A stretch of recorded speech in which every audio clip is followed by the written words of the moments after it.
Assalamualaikum warahmatullahi wabarakatuh. Innal hamdalillah nahmaduhu wa nasta'inuhu wa nastaghfiruh wa na'udzu billahi min syururi anfusina wa sayyiati a'malina. May yahdihillahu fala mudilla lahu wa may yudlil fala hadiyalah.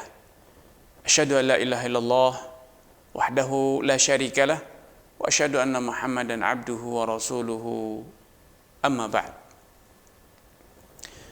Pemirsa Fatwa TV dimanapun Anda berada, alhamdulillah,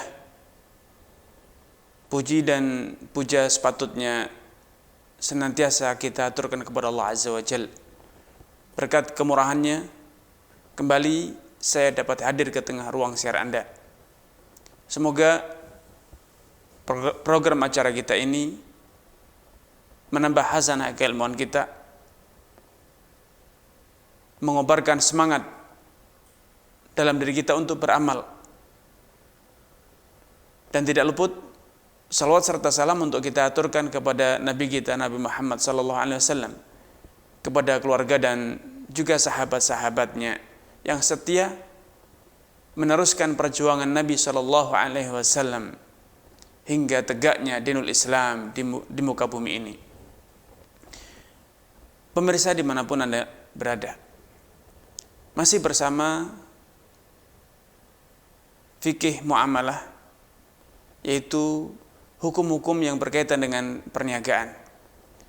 Pada sesi sebelumnya kita telah mempelajari atau mulai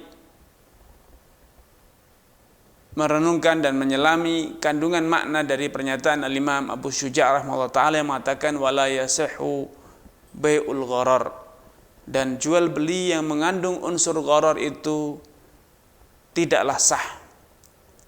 Ini hukum asalnya.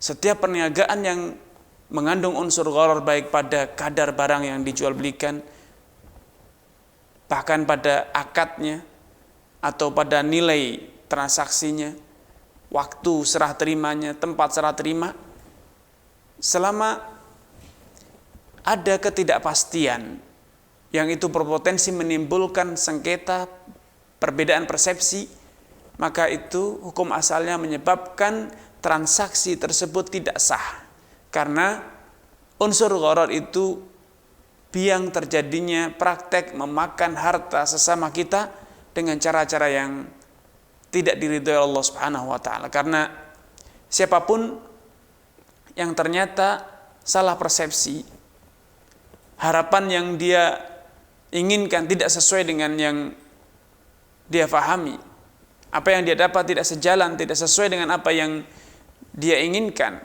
pasti ini akan berpengaruh pada kadar kerelaan. Padahal transaksi itu harus dibangun, dijalankan di atas semangat taradin, suka sama suka, sama-sama rela.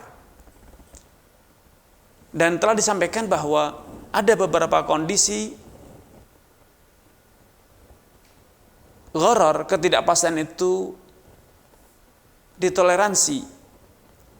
Kenapa? Karena kadarnya yang terlalu kecil, atau tidak bisa dihindarkan, atau gharar tersebut, ketidakpastian tersebut tidak bisa dihindarkan kecuali dengan menimbulkan kerusakan, menimbulkan masyaqqah, kesusahan yang lebih berat. Sehingga bila gharar itu kadarnya kecil, tidak bisa dihindarkan, atau kalau dihindarkan akan menimbulkan kerugian yang lebih besar, maka Islam memberikan toleransi dalam kasus-kasus semacam ini. Karena Allah Subhanahu wa taala telah berfirman, dan ini merupakan satu kaidah umum, la yukallifullahu nafsan illa wus'aha. Allah tidak pernah membebani hambanya dengan sesuatu yang di luar kapasitasnya, di luar kemampuannya.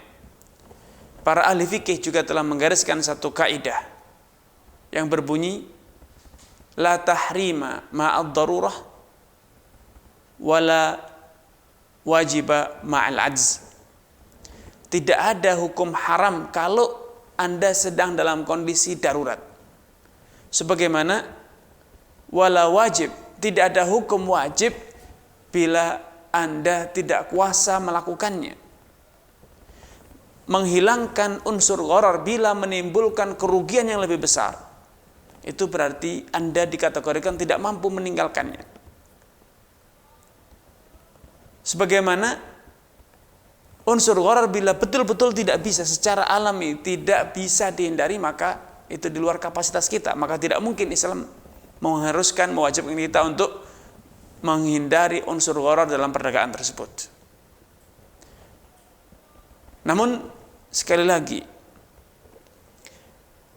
adanya ketidakpastian dalam suatu transaksi itu sangat dipengaruhi oleh faktor kemajuan teknologi, kebiasaan, pengalaman, dan berbagai aspek yang lain. Bisa jadi suatu transaksi, suatu kondisi dianggap sebagai gharar yang berpengaruh sehingga menyebabkan akad transaksi itu tidak sah bila tidak memiliki, tidak didukung oleh teknologi yang memadai. Contoh sederhana misalnya, ketika Anda membeli barang tersebut ternyata di dalam kemasan, bungkusan, seperti yang sekarang ketika Anda membeli barang-barang elektronik, semisal HP. HP tersebut seringkali berada dalam kemasan yang masih bersegel, tidak boleh Anda beli, tidak boleh dibuka kecuali betul-betul Anda telah membelinya. Membuka segel berarti membeli.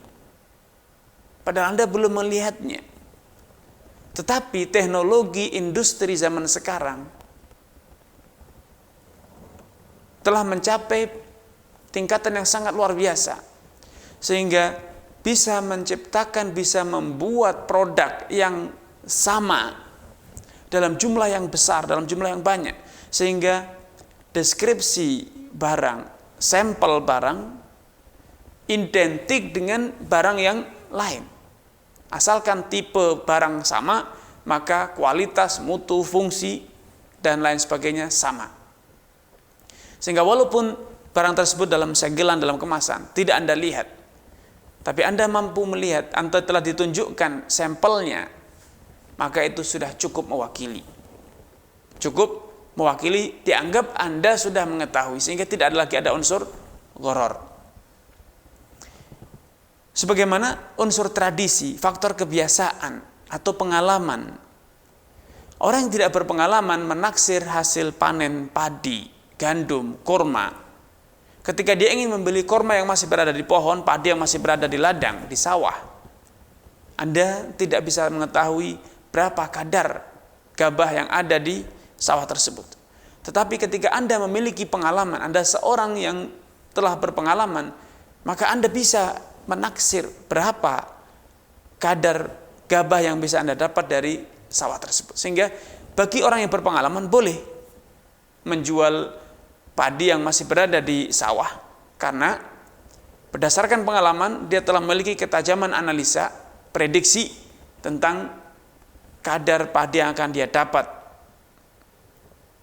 Namun orang yang tidak punya pengalaman, dia tidak akan mampu. Sehingga orang yang tidak punya pengalaman tidak boleh membeli atau menjual padi yang masih berada di sawah, sedangkan orang yang memiliki pengalaman, skill, keahlian boleh membelinya.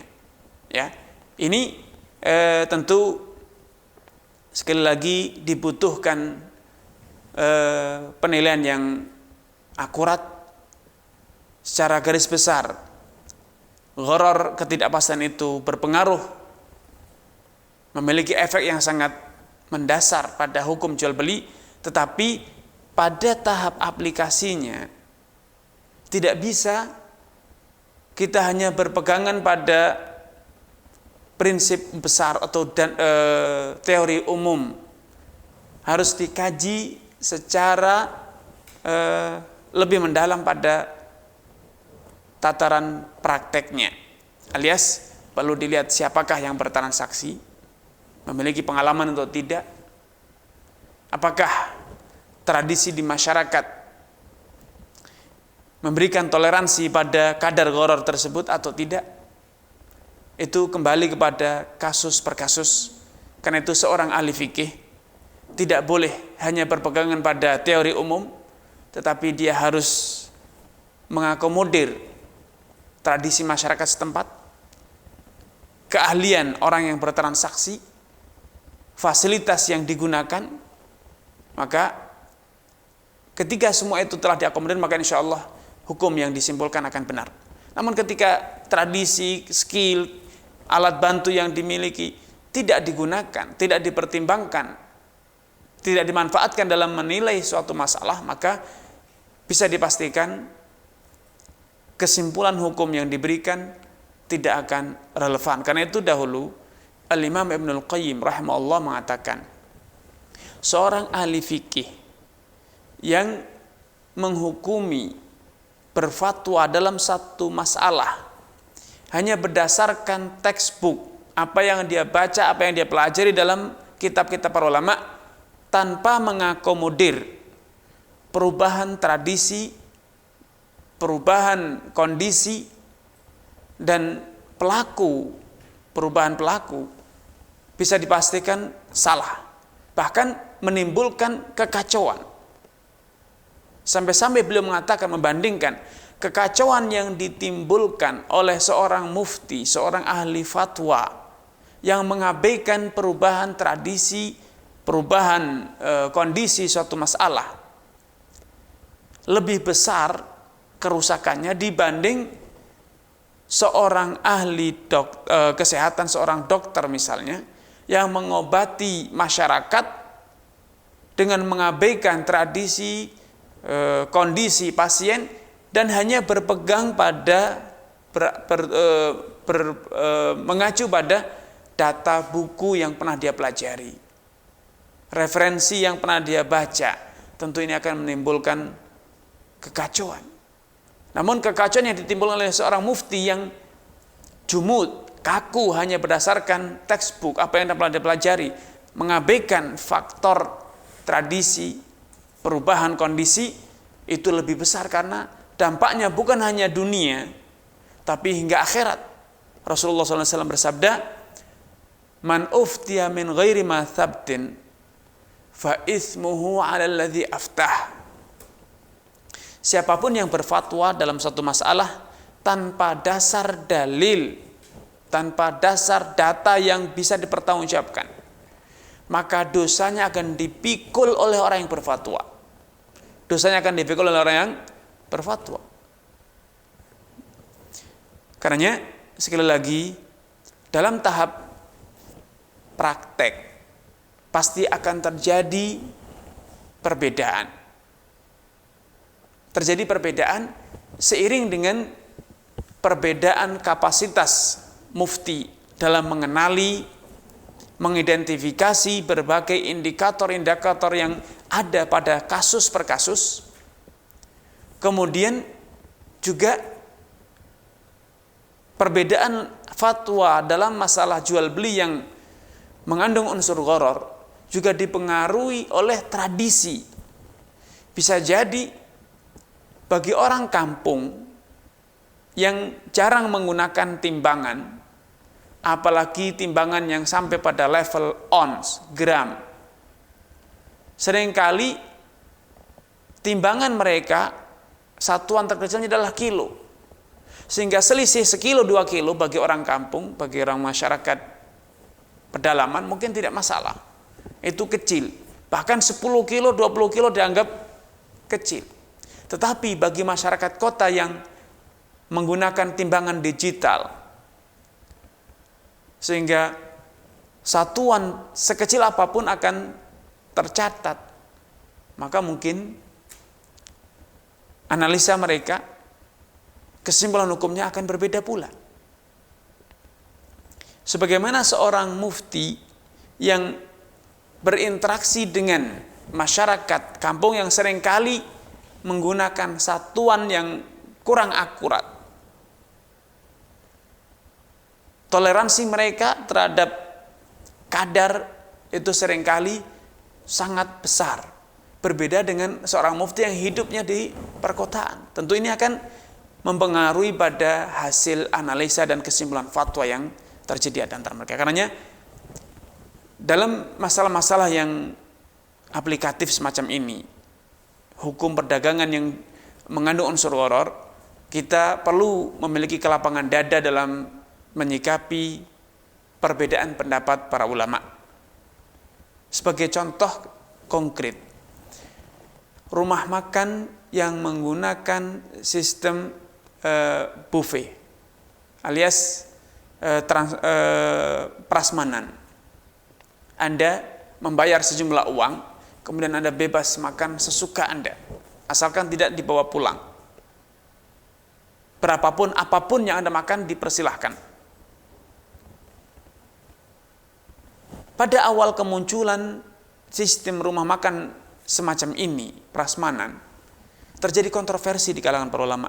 Apakah boleh atau tidak? Karena sebagian customer, sebagian konsumen makan dalam jumlah, dalam kadar yang besar.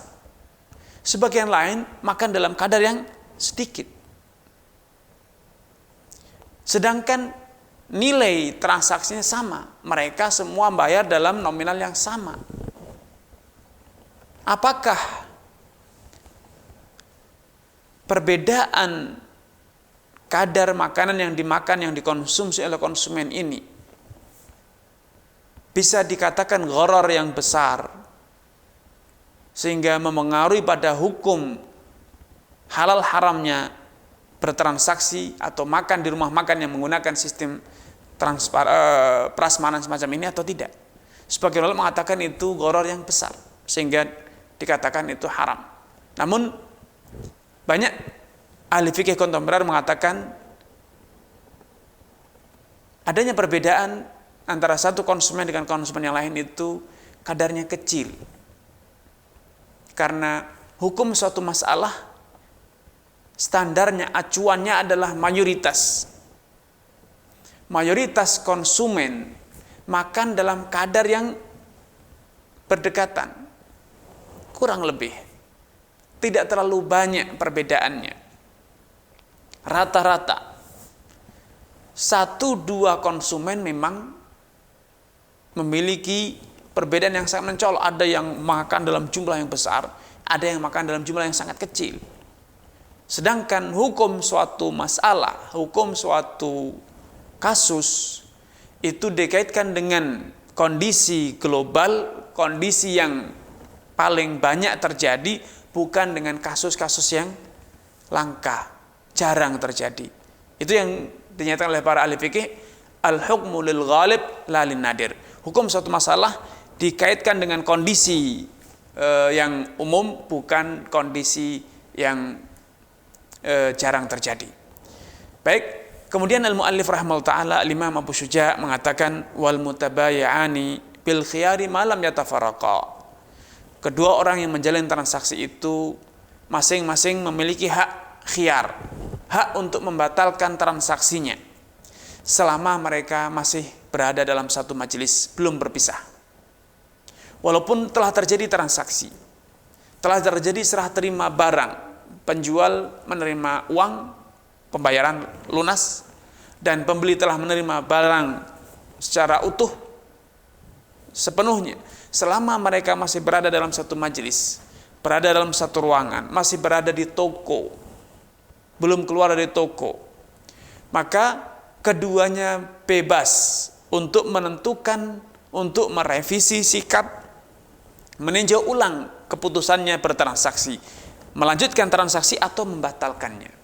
Ini yang disebut dengan khiyarul majlis.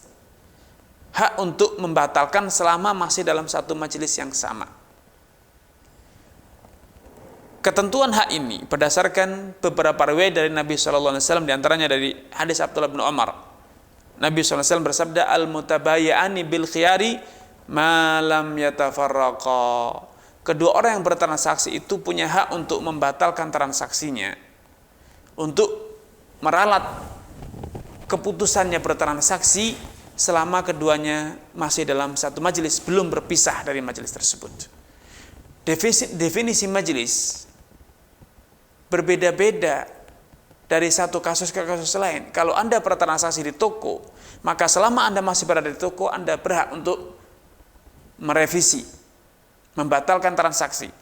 Kalau Anda bertransaksi di tempat terbuka, maka keberadaan Anda bersama di satu tempat itu dikatakan satu majelis. Namun ketika Anda sudah berjalan pergi meninggalkan penjual, atau penjual meninggalkan pembeli berpindah tempat, maka itu sudah dikatakan berpisah dari satu majelis, sehingga hak khiyar majelis telah terputus. Kalau Anda bertransaksi di kereta, maka keberadaan Anda dalam satu gerbong bersama penjual atau bersama pembeli itu masih dikatakan sebagai satu majelis. Sehingga selama masih berada dalam satu gerbong, maka Anda berhak untuk meralat, membatalkan transaksi walaupun telah terjadi serah terima barang. Ya. Nabi bersabda, "Al-mutabayani bil khiyari malam yatafarraqa." Dua orang yang bertransaksi jual beli itu masing-masing punya hak untuk membatalkan transaksinya, khiyar majelis, menggunakan hak khiyar majelis selama mereka belum berpisah. Au yaqulu ahaduhuma lil akhar ikhtar, atau salah satu dari mereka menawarkan kepada partnernya untuk mengakhiri khiyar majelis dengan mengatakan, pilih, tentukan pilihan. Walaupun kita masih bersama, tapi Anda punya hak pula untuk menjatuhkan, menggugurkan hak khiyarul majelis dengan mengatakan, saya beli dan walaupun saya masih berada satu majelis dengan Anda, saya tidak lagi ingin membatalkan transaksi. Saya memaafkan atau saya mengabaikan hak khiyar majelis saya, misalnya.